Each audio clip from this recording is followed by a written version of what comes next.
Hi everyone, so here we're going to look at bonding characteristics, especially with respect to bonding strength. And we're going to use this very nice diagram in the online textbook by Dexter Perkins.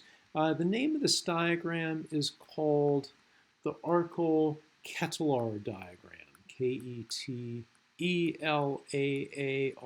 So in the Arkel-Ketelaar triangle, we have a comparison of covalent metallic and ionic bonds. Now, in another video, we talked about the comparison of ionic and covalent bonds with respect to so-called ionic character. And that ionic character was calculated using an equation that was derived by Linus Pauling, where the fundamental variable that moves you upwards in this diagram would be the value xa minus xb, where for two elements, let's say element A bonded to element B, that xa and xb are their respective electronegativities. And if there's a big difference between their electronegativities, then you end up being very high on the scale, a greater ionic character. And then if the difference is very small, then it's more covalent. And you could take an extreme case. What if A and B are the same element? What if you have something like, as illustrated here, diamond, where you just have carbon bonded to itself? Then xa minus xb would be 0, and in that case, the ionic character would also be 0. And if the ionic character is 0, then the covalent character would be 100%. Well, the Arkel-Ketelaar triangle takes that same idea, but then it also adds an x-axis. And on this x-axis, what we're looking at increasing to the right is the average of the electronegativity. So it's xa over xb divided by 2. And if there is a high average electronegativity, then we end up with something that is more metallic. And if there is a low average for the total of xa minus xb, then we end up with something that is more covalent. What's nice about this diagram is that in most diagrams we're showing binary compounds. Here, Perkins is illustrating samples that have some geological meaning, some significance to the earth sciences. So for example, the native metals are more metallic than, let's say, sulfides. And the sulfides are much more covalent than, let's say, silicates or oxides. This is kind of a neat way of trying to classify these minerals. And what we're going to do is just spend the next couple of minutes, hopefully no more than that, just looking at how this affects bonding strength.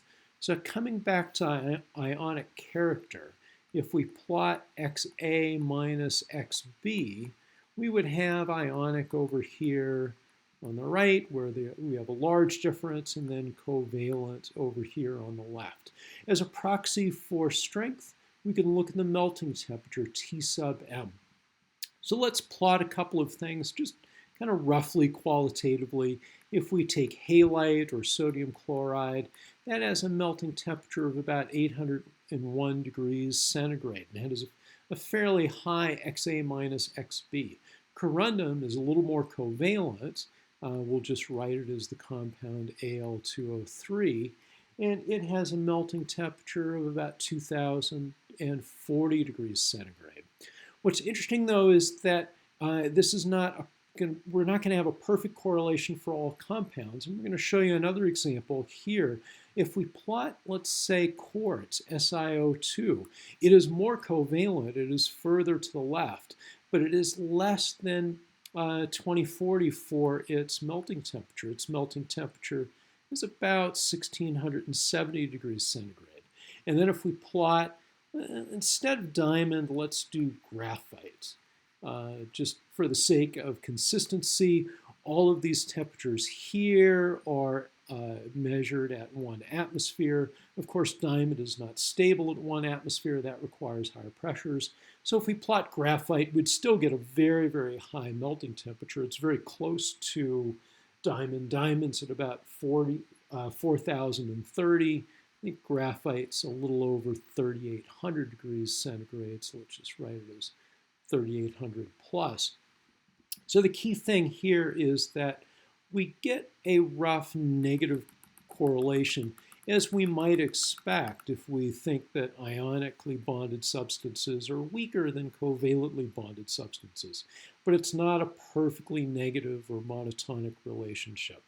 We do have these exceptions, and the reason why is because bonding strength depends also on the sizes of the atoms and what the charges are in the various cations. And we can look at the same kind of issue amongst metallic bonds. So let's say we have a series of cations, and they are metallically bonded to one another, and we'll just draw 3 rows. It doesn't matter what kind of elements these are. They could be iron or copper or nickel or something like that. If they were covalently bonded, then that electron there would be highly localized. It would not want to move.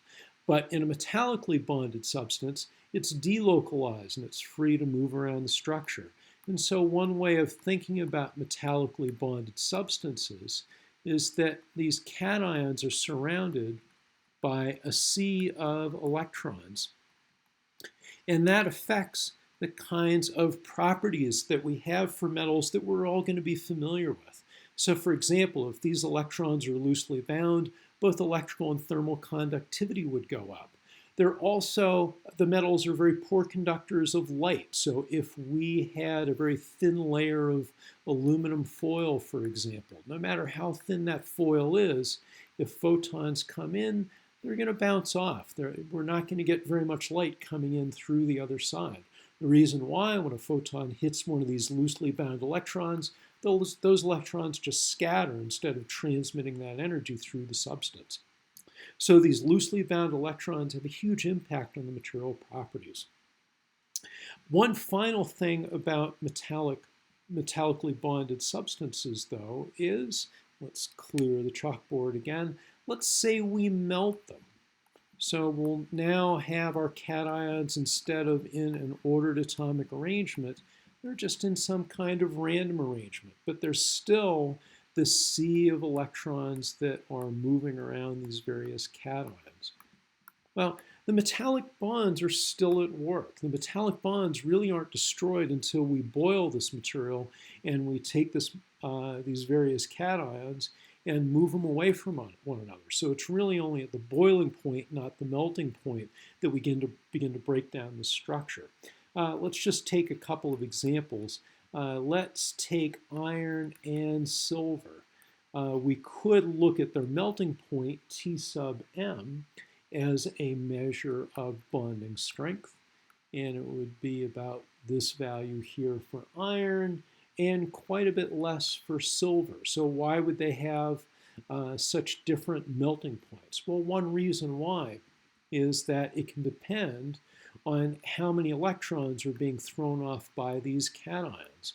So if iron throws off more electrons into the sea of electrons here, then these cations that are left as residual atoms are going to have a stronger positive charge. They're going to pull on each other and on that sea of electrons. So the whole thing will be more strongly bonded. On the other hand, if the cations are only throwing off a few electrons into the sea of electrons that's surrounding this material, then you're going to have a weaker bond. But some people will argue that it's really not so much the melting point, but rather the boiling point that's a better measure of the strength of the metallic bonds, because it's only upon boiling that we finally take this structure and rip it apart and finally destroy those metallic bonds. And if we compare the boiling points for iron, it's about 2,862 degrees centigrade at 1 atmosphere. And for silver, it's about 2,162 degrees centigrade. So they're a little bit closer. The fractional difference here for the boiling point isn't quite as great as it is for the melting point. So it could be that this is giving us a little bit better view of, at least a better proxy of the strength of the metallic bonds.